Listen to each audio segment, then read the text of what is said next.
हाँ, तो आज हम लोग पढ़ेंगे सीपीयू मतलब सेंट्रल प्रोसेसिंग यूनिट। तो द सिस्टम यूनिट, हाँ ये है सीपीयू के बारे में। The system unit is the box that protect the internal electric components. इसके अंदर इलेक्ट्रॉनिक कंपोनेंट्स होता है जो डैमेज से बचाता है। ये रहा। It contain the central processing unit and memory. इसके अंदर उस सीपीयू जो बॉक्स होता है उसके अंदर वो सेंट्रल प्रोसेसिंग यूनिट होता है और वो मेमोरी होता है। The CPU interrupts and carries out the basic instructions that operate the computer. इसके अंदर जो भी कंप्यूटर के अंदर ऑपरेशन हो रहा है वो इसके मदद से ही होता है। Memory is where data and instruction are held. वो डाटा और इंस्ट्रक्शन की एक जगह पे रहता है जो कि मेमोरी बोलते हैं, जिसके अंदर कोई भी चीज़ स्टोर रहता है। The heart of the computer is the processor unit. ये उसका जो हार्ट होता है कंप्यूटर का, जो एकदम मेन चीज़ होता है वो उसका प्रोसेसर यूनिट होता है। It consist of arithmetic and logic unit. वो अरिथमेटिक और लॉजिक यूनिट से बना हुआ होता है जो कि कंप्यूटर का सारा ऑपरेशन एग्जीक्यूट करता है, जो कि अरिथमेटिकल और लॉजिकल में होता है। And the control unit which act as the nerve centre and sends the control signal to all other units. ये इसमें एक और सिस्टम होता है, यूनिट होता है जिसको कंट्रोल यूनिट बोला जाता है। ये आप देख पा रहे हैं यहाँ पे, ये कंट्रोल यूनिट होता है जो इसका नर्व सेंटर, वो एक सिग्नल को एक जगह से दूसरे जगह पहुंचाने में मदद करता है। जैसे हम लोग बॉडी में नर्व होता है इसलिए इसको नर्व सेंटर बोला जाता है। The control unit and the ALU are many times faster than other devices connected to a computer system. This enables a single processor to control all a number of external devices. जो control unit होता है और जो ALU होता है वो बहुत ज़्यादा फास्ट होता है, जैसा कि आप यहाँ पढ़ पा रहे हैं। वो जो कंप्यूटर सिस्टम से ये दोनों कनेक्ट रहता है और ये दोनों क्या करता है कि एक सिंगल प्रोसेसर को क्या बोलते हैं उसको इनेबल करता है, उसको क्षमता देता है कि वो बहुत सारा जो उससे डिवाइस कनेक्ट है उसको वो एग्जीक्यूट कर पाए। जैसे कि वीडियो टर्मिनल्स हो गया, मैग्नेटिक टेप हो गया, डिस्क मेमोरी हो गया, सेंसर हो गया, डिस्प्ले हो गया, मैकेनिकल कंट्रोलर, ये सब जितना भी चीज़ कंप्यूटर से कनेक्ट रहता है, इनपुट आउटपुट हर चीज़ वो इसको कंट्रोल करता है। Since they are much slower than the processor, क्योंकि प्रोसेसर सबसे फास्ट होता है और उससे जितना भी सब स्लो ही होता है, इसलिए प्रोसेसर सबको कंट्रोल करता है। प्रोसेसर हेड है एक तरह से, आप समझ सकते हैं।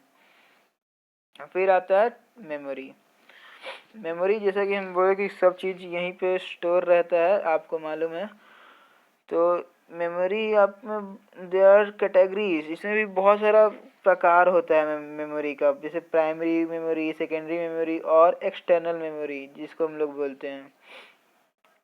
तो अब आते हैं हम लोग प्राइमरी मेमोरी, एक एक करके सबको पढ़ेंगे।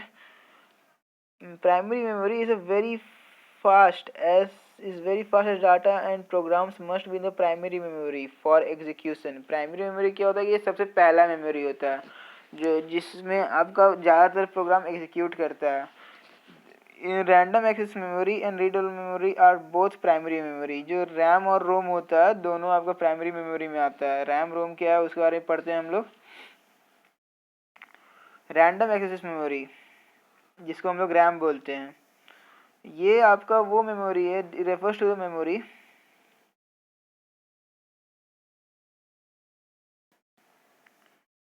तो अभी हम लोग देख रहे हैं रैंडम एक्सेस मेमोरी के बारे में। तो चलिए जानते हैं ये क्या है। It refers to the memory that can be selected and used randomly. The information stored here disappears the very moment वो गायब हो जाता है। The machine is turned off. It is also referred to as volatile memory.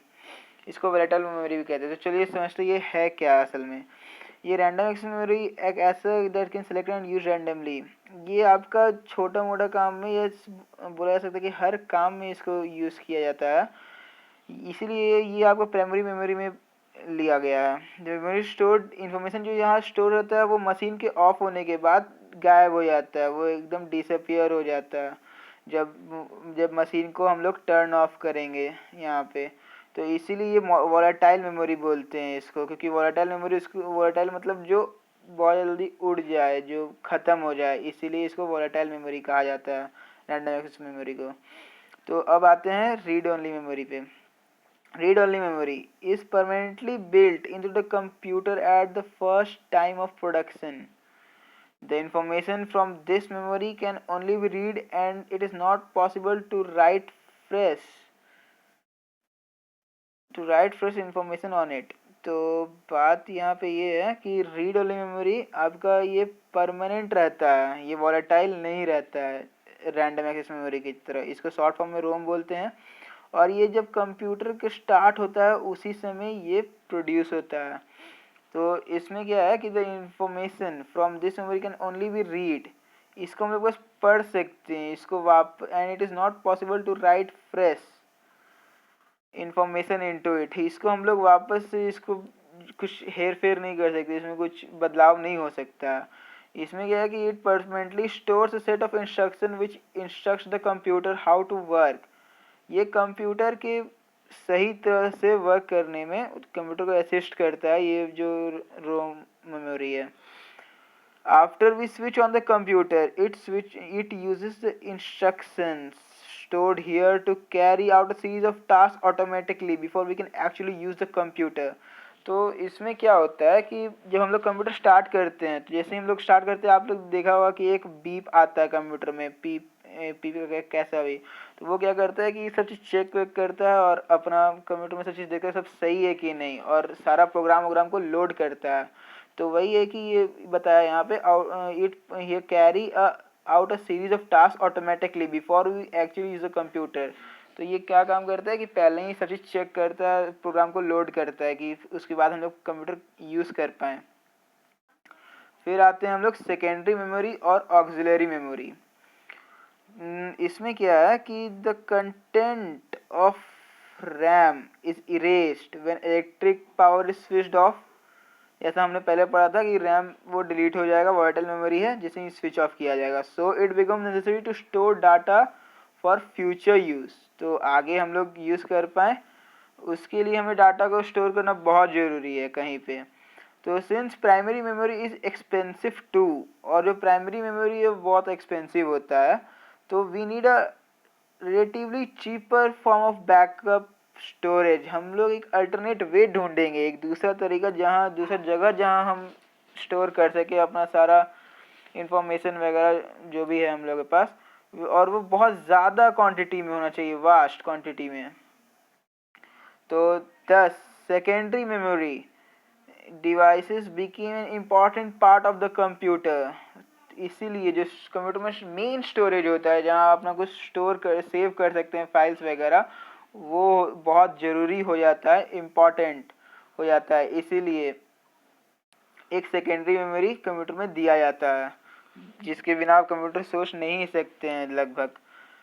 फिर आता है आपका units of memory. जो आपने तो सब जान लिया कि कंप्यूटर में स्टोर होता है, 2-3 टाइप का रैम रोम आपने सब देखा। तो सब चीज़ में एक मेमोरी स्लॉट होता है, मतलब कि एक सीमित जगह निर्धारित, जिसको आप बोल सकते हैं निर्धारित जगह होता है। तो इसमें ये क्या होता है वो हम लोग पढ़ा जाए, आगे आपको ये बताएगा कि कितना कितना टाइप का स्टोरेज होता है, कितना बड़ा कितना छोटा। Memory storage, files and folder size are all measured in bytes. तो जैसे कि हम लोग सामान को कोई सॉलिड चीज़ रहेगा तो उसको किलो में नापते हैं, और लिक्विड रहेगा तो उसको हम लोग लीटर्स में नापते हैं। वैसे ही अगर ये कंप्यूटर मेमोरी का बात किया जाए तो ये हम लोग बाइट्स में इसको मेज़र करेंगे। हम लोग देखेंगे कितना बाइट है, वो 1 बाइट है, 2 बाइट है, 3 बाइट है, ऐसे करके। फिर ये बाइट से और आगे भी बढ़ेगा।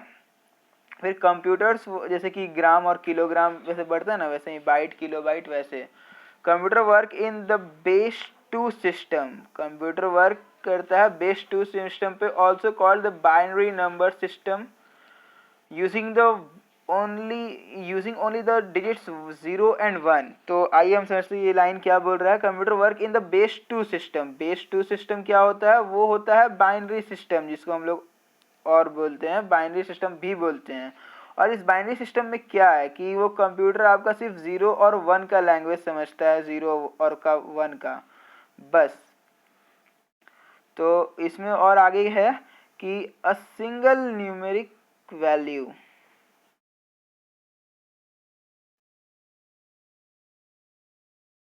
हाँ तो हम लोग कहा थे कि a single numeric value using either 0 और 1 इज कॉल्ड अ बिट।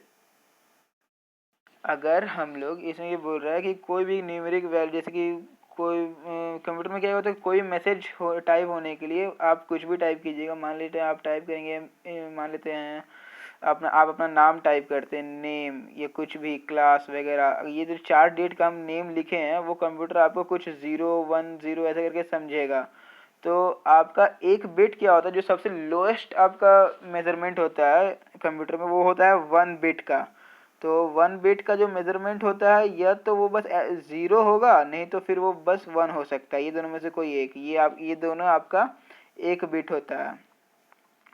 फिर उसके आगे आपको बताया है कि a sequence of bits make a byte. Usually 8 bits make a byte. Sometimes it could be 16, 30 और इवन 64। इसमें क्या है कि जब आप बहुत सारा बिट जैसे 0 और 1 को जोड़ते हैं, ये बहुत सारे 0 1 आ गए तो वो एक बाइट बनाया।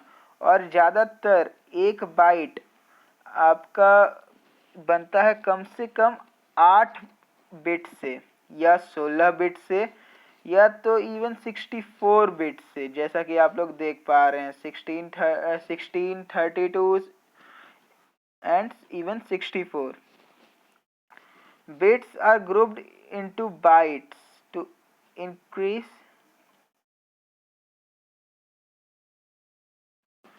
bits are grouped into bytes to increase the efficiency of computer। Bits को फिर बाइट्स में कन्वर्ट किया जाता है ताकि कंप्यूटर में और स्टोरेज और अच्छा से बढ़ सके। तो इसको हम लोग टू डिस्क्राइब लार्ज कैपेसिटी, जैसा कि मैंने अभी बताया कि बहुत बड़ा बड़ा टर्म्स को, मेजरमेंट को रेफर करने के लिए बिट्स को जोड़ा जाता है एक साथ। तो फिर जो बिट्स जुड़ता है तो वो बनता है the terms kilobyte, megabyte, gigabyte, terabyte and petabyte are used. तो ये जो सब है ये आपको जरूर याद करना है, क्योंकि ये बहुत ज़रूरी है। इसी में आप, ये कभी आपको भूलने लायक चीज़ नहीं है, ये आपको ज़रूर हर चीज़ में आगे काम आएगा ही। तो इसको ज़रूर याद करना है। अब यहाँ पे आता है आपका कहते कहते मेजरमेंट्स है। तो जैसे मैंने आपको बताया था कि बिट सबसे छोटा होता है, यहाँ दिख रहा है हमें कि नहीं, बिट से भी छोटा होता है कि एक निबल 4 बिट्स के बराबर होता है। ओ नहीं, बिट से छोटा होता है, 4 बिट्स एक निबल के बराबर होता है, sorry.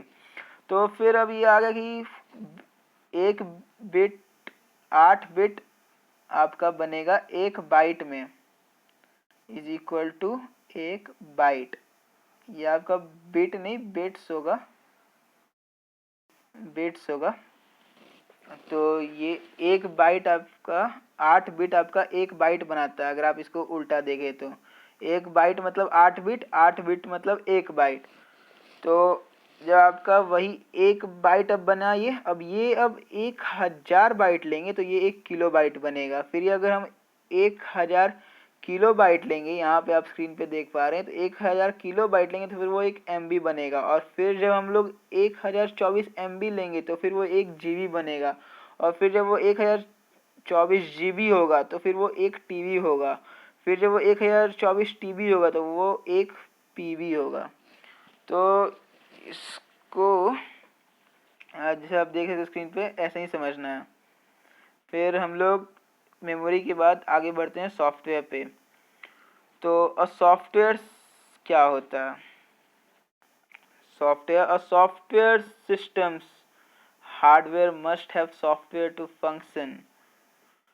Computer systems hardware must have a software to function. There are two primary types of software, application software and system software। तो इसका पहला लाइन बोलना क्या चाह रहा है? इसमें बोल रहा है कि एक कंप्यूटर सिस्टम जो होगा, जो आप लोग यूज़ कर रहे हैं, जो हम लोग यूज़ कर रहे हैं या करेंगे जो भी, तो उसमें जो भी हार्डवेयर है, हम लोग कंप्यूटर खुद एक हार्डवेयर है। पूरा कंप्यूटर सिस्टम जिसमें जो आप लोग देख पाते हैं, जिसको आप जो टैनिट है जिसको आप छू पाते हैं, वो एक हार्डवेयर है। अब उस हार्डवेयर के अंदर एक सॉफ्टवेयर जरूर रहना चाहिए, तभी वो फंक्शन करेगा। जो आपको अंदर स्क्रीन पे आपको आपका विंडो दिखता है, जो आइकन दिखता है, वो सब क्या हो गया, वो सब सॉफ्टवेयर है और वो जरूर रहना चाहिए उसके अंदर, तो ही दिखेगा।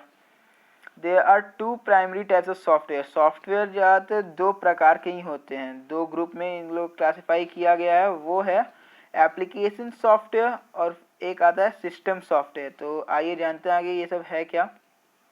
यहाँ पे एक छोटा सा डिटेल आपको स्ट्रक्चर मिलेगा जिसमें कि बता रहा है कि सॉफ्टवेयर दो टाइप में डिवाइडेड है, जैसे मैंने आपको अभी बताया, आपने देखा, एप्लीकेशन सॉफ्टवेयर और सिस्टम सॉफ्टवेयर में। अब यहाँ बता रहा है कि एप्लीकेशन सॉफ्टवेयर भी दो टाइप का होता है और सिस्टम सॉफ्टवेयर भी दो टाइप का होता है। एप्लीकेशन सॉफ्टवेयर होता है जनरल पर्पस एप्लीकेशन सॉफ्टवेयर और टेलर मेड और कस्टमाइज्ड एप्लीकेशन सॉफ्टवेयर। फिर आपका सिस्टम सॉफ्टवेयर में ऑपरेटिंग सिस्टम्स आ गया और यूटिलिटी सॉफ्टवेयर आ गया। तो चलिए आगे देखते हैं धीरे धीरे कि इसको सब चीज़ होता क्या है। तो यहाँ हम लोग आ गए हैं एप्लीकेशन सॉफ्टवेयर पे। तो ये है आपका एप्लीकेशन सॉफ्टवेयर। तो इसको स्टार्ट किया जाए। It includes program that direct the computer to carry out specific task. ये क्या करता है ये सॉफ्टवेयर, ये क्या कर रहे हैं, हाँ, it includes program that direct the computer to carry out specific task. मतलब ये स्पेसिफिक टास्क बोला जाए तो कुछ गिना चुना काम होगा जो कि कंप्यूटर बहुत जरूरी होगा, वो एप्लीकेशन सॉफ्टवेयर ही करेगा। Often multiple programs are integrated to create an application. बहुत सारा प्रोग्राम्स को एक साथ जब मिलाया जाता है तो वो एक एप्लीकेशन बनाता है। For example, to write error free documents, जैसे कि एरर फ्री, जिसमें आपको कोई गलती ना हो जिस डॉक्यूमेंट में, वो आपका एरर फ्री डॉक्यूमेंट हो गया। फिर word processor are used as open such as open office. ये वर्ड प्रोसेसर ओपन ऑफिस का आप ले सकते हैं, writer MS word etcetera. For calculations spreadsheet are use such as open office spreadsheet MS excel. ये सब आपका किसका आप स्प्रेडशीट यूज कर सकते हैं वो सब बता रहा है। For making presentation software are used such as OpenOffice.org, Impress, MS PowerPoint, etc. For designing images, desktop publishing software are used such as GIMP, Adobe Photoshop, CorelDRAW, Pixar, etc. तो इसमें आपको मेनली बता ये रहा है कि एप्लीकेशन सॉफ्टवेयर, ये आपका जो भी आप एप्लीकेशन यूज़ करते हैं, वो जितना भी एप्लीकेशन जिसका नाम दिया, जैसे कि वर्ड प्रोसेसर हो गया, स्प्रेडशीट हो गया, आपका प्रेजेंटेशन सॉफ्टवेयर हो गया, या डेस्कटॉप पब्लिशिंग सॉफ्टवेयर हो गया फॉर इमेजेस डिज़ाइन करने के लिए, जिसका बहुत सारा कंपनी के ऐसे नाम भी दिया हुआ है। फिर ये सब आप लोग यूज़ करते हैं, वो सारा एप्लीकेशन सॉफ्टवेयर हुआ। जितना भी आप एप्लीकेशन यूज़ करते हैं मेनली वो आपका एप्लीकेशन सॉफ्टवेयर में आता है। Whereas at the same time there are application software whereas at the same time there are application software that are created to address specific needs of group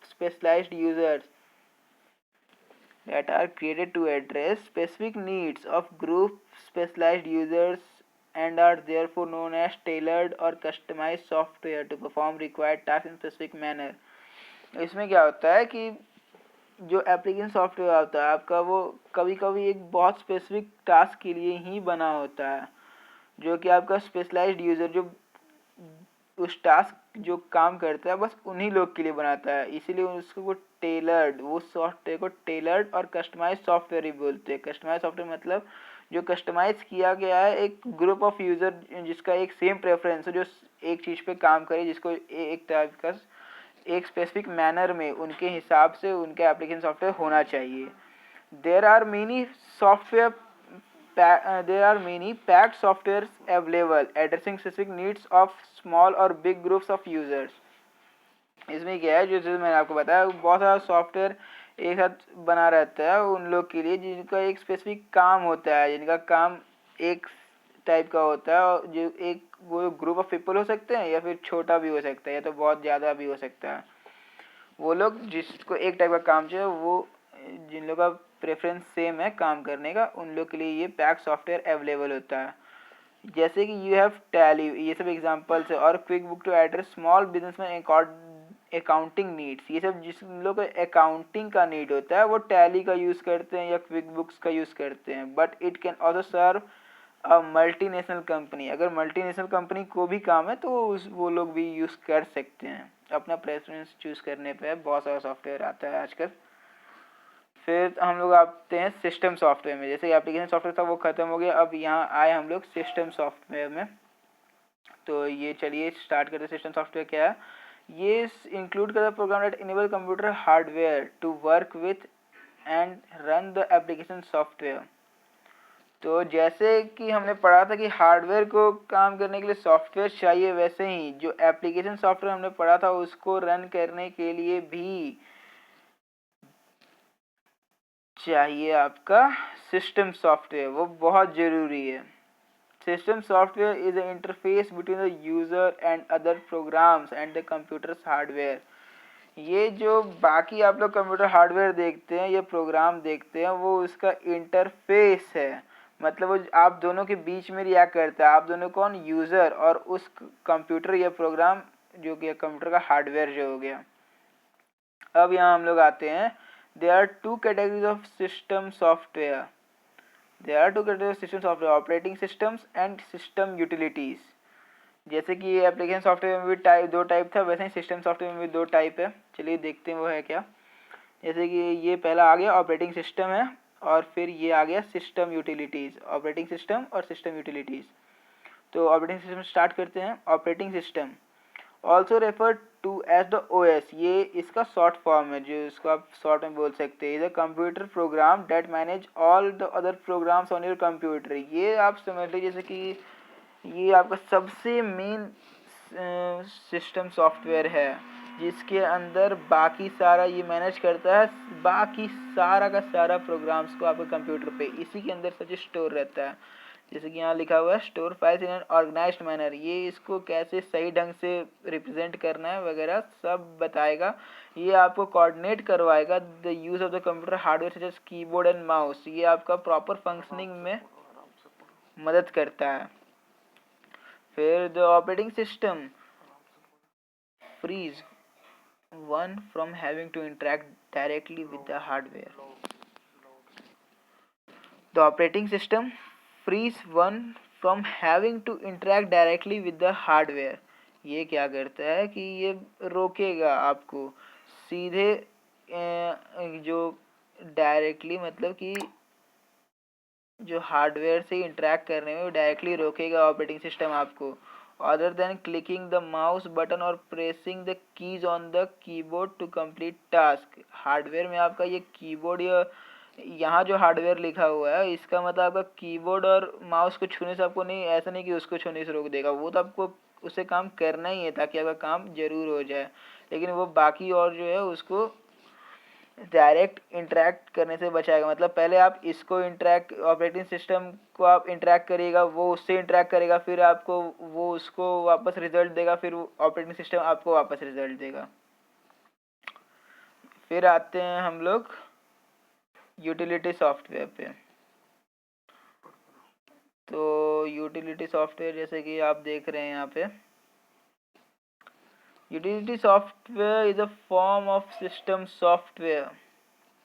It is used to analyze, configure, it is used to analyze, configure, optimize और maintain the computer। तो ये क्या करता है कि ये आपका general purpose काम करता है। Utility software is a form of system software, ये एक सिस्टम सॉफ्टवेयर फॉर्म है, जैसे आपको मालूम है दो टाइप में बटा हुआ है। ये एनालाइज करता है, ये जनरल काम करता है जिससे आपको बहुत मतलब नहीं रहता है, लेकिन कंप्यूटर को बहुत मतलब, आपको एज ए यूज़र उतना ज़रूरत नहीं पड़ेगा, लेकिन ये कंप्यूटर को ऑप्टिमाइज़ करता है, मतलब सही ढंग से चलाता है इसको, उसको मेंटेन करता है, उसका देखभाल करता है। तो इस कंप्यूटर में, इस सॉफ्टवेयर में आपका आ गया this software performs all the house keeping functions. ये जो सिस्टम आ गया, ये सॉफ्टवेयर है, इसमें आपका ज़्यादातर सारा हाउस कीपिंग फंक्शन है। जैसे मैंने आपको बोला, वो उसका सही से देखभाल देख रेख करेगा, वो सब कुछ ठीक है कि नहीं वो सब देखेगा। और फिर आपका the utility softwares are categorized into the following categories. अब यहाँ पे यूटिलिटी सॉफ्टवेयर में भी दो कैटेगरी आ रहे हैं, जैसे कि वो देख लेते हैं। वो एक है टेक्स्ट एडिटर्स। ये आपका टेक्स्ट एडिटर क्या करता है, ये फैसिलिटेट करता है creation of flawless text documents. मतलब कि आपको जितने भी टेक्स्ट डॉक्यूमेंट्स होगा उसमें कोई गड़बड़ नहीं हो, वो उस चीज़ को क्रिएट करेगा, क्रिएशन उस चीज़ का क्रिएट करेगा। जैसे कि वर्ड पैड हो गया, नोट पैड हो गया, are the most commonly use text editors. ये दोनों आपको कोई भी टेक्स्ट को लिखने में, एडिट करने में, फिर उसको सुंदर बनाने, कुछ भी आपको बड़ा छोटा करने में, टेक्स्ट को कैसे एडिट किया जाता है, ये दोनों ये सॉफ्टवेयर है जो आपको यूटिलिटी सॉफ्टवेयर के अंदर आता है। फिर आपका आ गया कंप्रेशन यूटिलिटीज़। ये आपका क्या करता है, they are use to compress the selected files. मतलब आपका जो फाइल्स बहुत बड़ा रहेगा उसका आप क्या कर सकते हैं, आपके पास कंप्यूटर में जगह नहीं है तो आप उसको छोटा करके सेव कर सकते हैं। फिर जब आपको उसका काम पड़ा और आपके पास स्पेस है तो आप उसको बड़ा भी कर सकते हैं अपने हिसाब से। It helps to save the space on the disk and to transfer heavy files on a network. इससे एक और मदद ये भी होता है कि जब आप अपना इंटरनेट यूज़ कर रहे हो तो आप उसमें बड़ा बड़ा आपको कोई फाइल है, वीडियो है, तो आप उसको भी आप कंप्रेस कर सकते हैं ताकि आपका जो एमबी इंटरनेट कॉस्ट है, डाटा है, वो बच जाए। फिर आपका आता है यहाँ पे डिस्क फ्रैगमेंटेशन। डिस्क फ्रैगमेंटेशन क्या होता है जानते हैं। Utility disk fragmentation utility helps the user to arrange used and free space on the hard disk which in turn increase the processing speed of the disk. ये क्या करता है कि जो जितना भी खाली जगह है सबको अरेंज कर देता है एक साथ, ताकि जो सब चीज़ ऑर्गेनाइज, जितना भी स्टोरेज कंप्यूटर में बाकी है वो एक ऑर्गेनाइज वे में हो सके, ताकि आपका जो स्टोरिंग कैपेसिटी है वो और इंक्रीज हो जाए और वो processing speed of the disk भी इंक्रीज करेगी। जैसे आप अगर स्टोरेज खाली रहेगा तो आपका प्रोसेसिंग स्पीड अपने आप ऑटोमेटिकली इंक्रीज करता है। ये आपको आगे पढ़ना है वैसे तो। फिर स्कैन डिस्क यूटिलिटी चाहिए। ये क्या होता है, ये क्या करता है, checks the problem on the hard disk such as bad sector, viruses etcetera. तो जैसे मैंने आपको बताया कि यूटिलिटी ये सॉफ्टवेयर आपको बहुत सारा चीज़ में काम देता है जो कि कैसे सही काम करे, तो उसी का एक ये फॉर्म है स्कैन डिस्क का। तो ये क्या करता है कि जितना भी आपको कोई दिक्कत होगा, परेशानी होगा, अगर कोई वायरस है या कोई भी चीज़ ख़राब है आपका हार्ड डिस्क में, तो ये उसको ठीक करने का कोशिश करेगा या फिर उस प्रॉब्लम को चेक करेगा और आपको डिटेक्ट करके बताएगा कि कहाँ वो प्रॉब्लम है। जैसे कि बैड सेक्टर बताया मैंने आपको, वायरसेस, ये दोनों चीज़ आपको बताएगा। फिर आते हैं हम लोग इंक्रिप्शन एंड डिक्रिप्शन यूटिलिटी। तो ये चीज़ जो है आपका encryption and decryption utility, it is used to hide data for secure transmission. At the source data is encrypted and at the destination device data is decrypted to reveal the original message. Decryption requires a secret key और password। चलिए ये बहुत बड़ा ऐसे तो aspect है, लेकिन आपको मैं छोटे में समझा दे रहा हूँ। इसमें क्या है कि इंक्रिप्शन और डिक्रिप्शन। इंक्रिप्शन मतलब किसी चीज़ को इनक्रिप्ट करना, छुपाना, किसी चीज़ को ये छुपा देता है। इंक्रिप्शन का मतलब ही यही होता है। इंक्रिप्शन मतलब किसी चीज़ को छुपा देना, और डिक्रिप्शन मतलब ये होता है कि उस छुपा हुआ चीज़ को उस ओरिजिनल फॉर्म में वापस लाना। तो जब इससे क्या है कि इंटरनेट का जो ज़माना आ गया है उसमें क्या है कि बहुत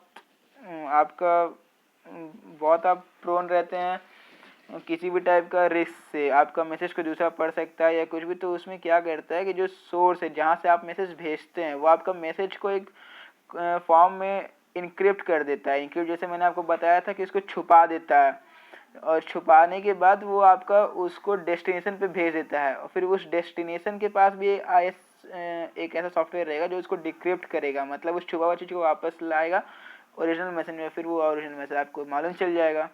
तो इस ऐसे ये डिक्रिप्शन प्रोसेस जो मैंने आपको बहुत छोटे में बता दिया, इतना ये आसान नहीं है, बहुत अंदर से बहुत लंबा प्रोसेस होता है, लेकिन होता ये ऊपर ऊपर ऐसे ही है। तो इसके लिए की भी, सीक्रेट की और पासवर्ड, कि एक अगर आप किसी चीज़ को इनक्रिप्ट करते हैं तो जो आपका मैसेज पहले तो इनक्रिप्ट होता है, फिर उसको एक की में, जैसे कि उसको एक लॉक में बांधा जाता है ताला में, और फिर वही की आप जो आपका यूज़र दूसरा एंड पे बैठा हुआ है उसको दिया जाता है, फिर वही की से उस जो इनक्रिप्टेड मैसेज है उसको फिर खोलता है, डिक्रिप्ट करता है, फिर आपको ओरिजिनल मैसेज दिख जाता है। बात ये है।